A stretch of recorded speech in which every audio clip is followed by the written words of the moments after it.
What kind of person demands $500,000 over a flower bed? That's the question that haunted me the day I found the HOA's letter taped to my door. It's crisp. Official letterhead screaming entitlement. My name is Sarah Miller, a single mother who'd scraped together every penny to buy a modest home in the gated enclave of Willow Creek. I'd chosen this place for its promise of peace, a safe haven for my daughter, Lily, to grow up. But that dream shattered the moment Karen Delgado, the HOA president, decided my front yard was a personal affront to her vision of suburban perfection. The letter claimed my wildflower garden planted to honor my late mother, who loved nothing more than her untamed blooms violated the community's aesthetic standards. The fine, a staggering $500. 0004, property devaluation. I stood there, clutching the paper, my hands trembling, as Lily peeked out from behind the door, her eyes wide with worry.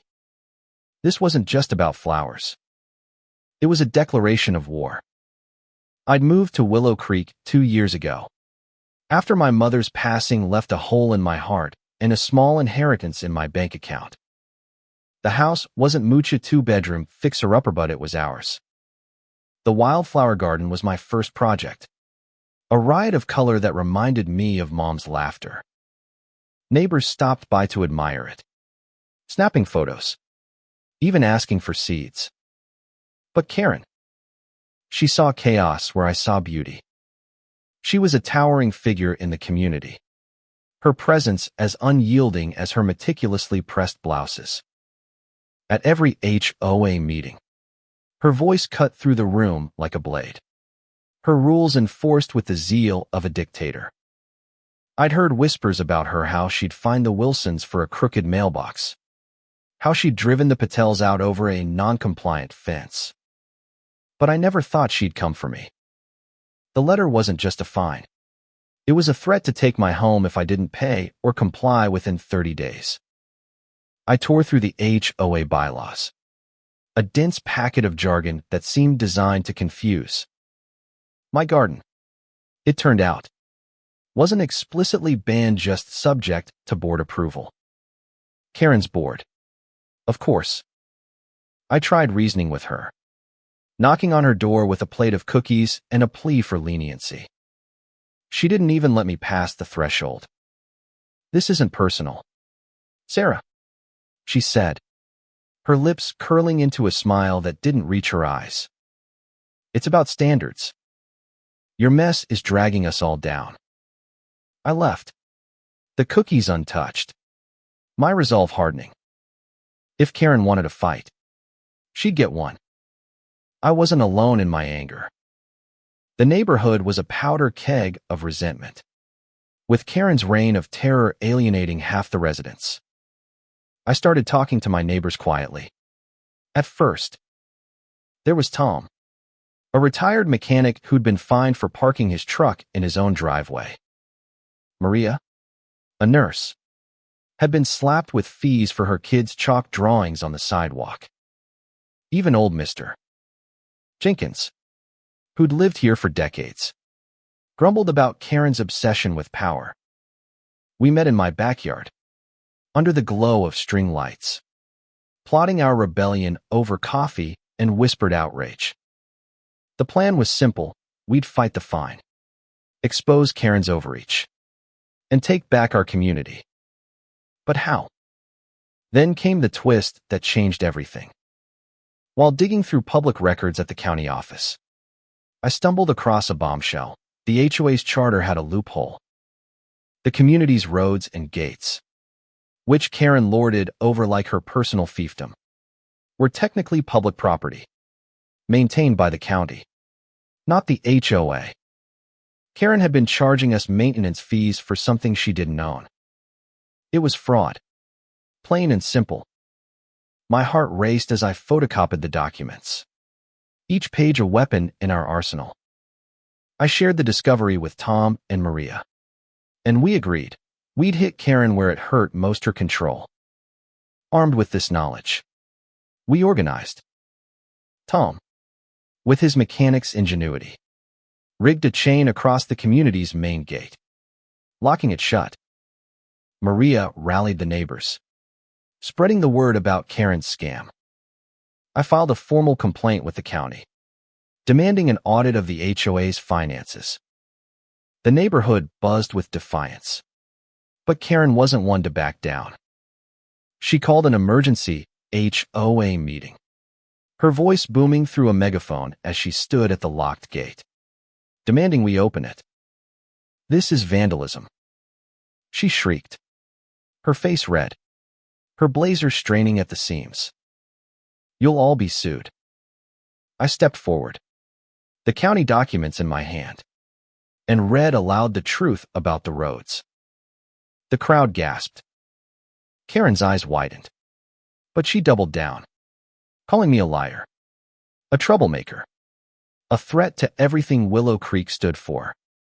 The standoff at the gate was electric, the air thick with tension. Neighbors gathered, some cheering, others watching in stunned silence. Karen's allies, her hand-picked board members, flanked her, but their confidence wavered as I held up the evidence. Tom's chain held firm, a symbol of our resistance. Maria passed out flyers, detailing the HOA's oversteps, her hands steady despite the chaos. Karen's voice grew shrill, accusing us of anarchy, but the crowd was turning. A murmur spread. People were tired of her rules, her fines, her relentless need to control. For the first time, I saw fear flicker in her eyes. But Karen wasn't done. She stormed off, vowing to take us to court. The next day, I received a summons. The HOA was suing me for $500, 000, plus damages for disrupting community operations. My stomach dropped. Lily overheard me on the phone with a lawyer, her small voice asking if we'd lose our home. I hugged her tight, promising we'd fight. But doubt crept in. Had I gone too far? Was this rebellion worth risking everything? The lawyer, a gruff man named Carl, reviewed the case and grinned. "They've got nothing," he said. "This is a house of cards, and we're about to knock it down." Carl's confidence gave me hope, but the weeks leading to the court date were a blur of anxiety.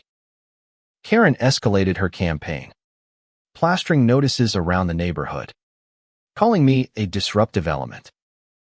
She even tried to turn Lily's school against us, hinting to the principal that I was an unfit mother. That was the moment I realized this wasn't just about money or power, it was personal. Karen saw my defiance as a direct challenge to her identity, her need to dominate. I couldn't let her win. Not for me. Not for Lily. Not for every neighbor who'd lived under her thumb. The courtroom was a sterile contrast to the chaos of Willow Creek. Karen sat across from me, her face a mask of righteous indignation, her lawyer rattling off accusations of vandalism and defamation. I felt small under the judge's gaze, but Carl was relentless. He presented the county records, proving the HOA's fraudulent claim over the roads. He called witnesses Tom, Maria, even Mr. Jenkins, who shuffled to the stand and recounted decades of Karen's bullying. The twist we'd uncovered at the county office became our cornerstone, unraveling the HOA's authority. Karen's lawyer scrambled, but the evidence was undeniable. The judge's gavel fell, dismissing the HOA's lawsuit and ordering an investigation into their finances. The fallout was swift.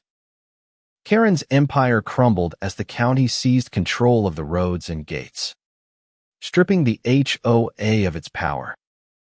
Neighbors who'd stayed silent began speaking out, sharing stories of fines and threats.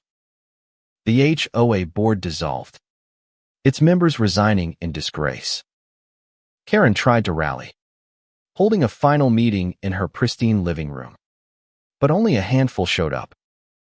I wasn't there, I was home, planting new wildflowers with Lily. Our garden brighter than ever. Word spread that Karen was selling her house. Unable to face the community she tried to control. I didn't gloat. There was no joy in her defeat. Only relief that we'd reclaimed our home. Looking back, I see the real victory wasn't just in court. It was in the neighbors who found their voices. In the community that rebuilt itself without fear. Lily and I still live in Willow Creek. Our wildflowers now joined by others' gardens. A patchwork of color that defies uniformity. I learned that fighting for what's right isn't just about winning, it's about standing up. Even when your hands shake. Even when the odds feel impossible. It's about planting something beautiful in the face of someone else's rules. And as I watch Lily run through our garden, laughing the way my mother once did, I know we didn't just save our home. We created a place where we could all bloom.